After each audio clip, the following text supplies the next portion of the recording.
4 children died in the same family over a period of 10 years. Each death occurred during sleep.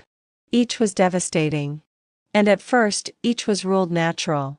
But as the years passed, something else began to form around the tragedy. Discomfort. Suspicion. People began to say this could not be chance. That so many losses in one family demanded a darker explanation. Quietly, the question changed. It was no longer what happened to these children. It became how could this happen so many times? And once that question took hold, the answer began narrowing toward one person. The children's mother, Kathryn Folbigg. Between 1989 and 1999, Kathryn Folbigg lost 4 children. One after another. Each death sudden. Each death unexplained. At the time, medical understanding of sudden infant death was limited. Doctors could not point to a single cause. But they also found no evidence of violence. Each death was treated as a tragic accident. But rare events test belief. And when belief breaks, suspicion often takes its place. As the losses accumulated, coincidence became uncomfortable. And tragedy began to look, to some, like intent. Not because of new evidence. But because acceptance became too difficult. Years after the final child's death, the case was reopened. Not because of new forensic discoveries. Not because of a confession. But because earlier conclusions were re-examined. What had once been accepted as natural was now viewed with suspicion. Grief was reinterpreted as behavior. Behavior was reframed as motive. Old facts were pulled apart and rebuilt into a different story. This is a dangerous moment in any investigation. When the past is reread through a present-day belief. Because once a narrative is chosen, evidence is no longer asked to explain. It is asked to confirm. At the center of the prosecution's case were Kathryn Folbigg's personal diaries. Private writings. Never intended to be read by anyone else. Lines written in grief, exhaustion, and despair were extracted and isolated. Words expressing guilt were presented not as emotional anguish, but as admissions. Context disappeared. Tone was flattened. Complexity was lost. A mother's attempts to understand her own suffering were reframed as confessions of murder.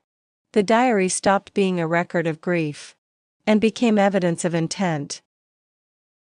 The prosecution turned to numbers. They argued that the probability of 4 natural infant deaths in one family was astronomically low. Therefore, they said, it could not be chance. The logic sounded compelling. Scientific. Precise. But probability does not determine cause. Rare does not mean impossible. Statistics describe patterns across populations. They do not decide what happened in a single home. Still, the numbers carried authority. And in court, authority can outweigh uncertainty. In 2003, Kathryn Folbigg was convicted of killing her children. She was sentenced to 40 years in prison. The verdict was presented as reason triumphing over coincidence. Logic defeating disbelief. For many observers, the case felt settled. But the certainty rested on interpretation. On probability. On assumptions built where evidence could not reach. And certainty built that way has a habit of fracturing with time. Years later, science began to catch up. Researchers identified rare genetic mutations linked to sudden cardiac death in children. Mutations found in the children. And carried by their mother.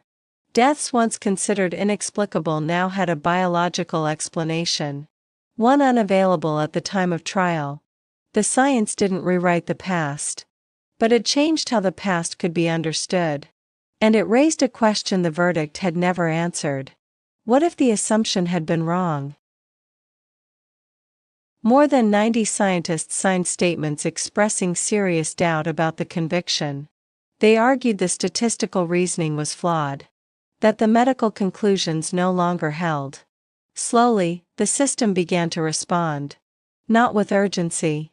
Not with apology. But with reluctance. Because revisiting certainty is uncomfortable. especially when it has already cost someone decades of their life.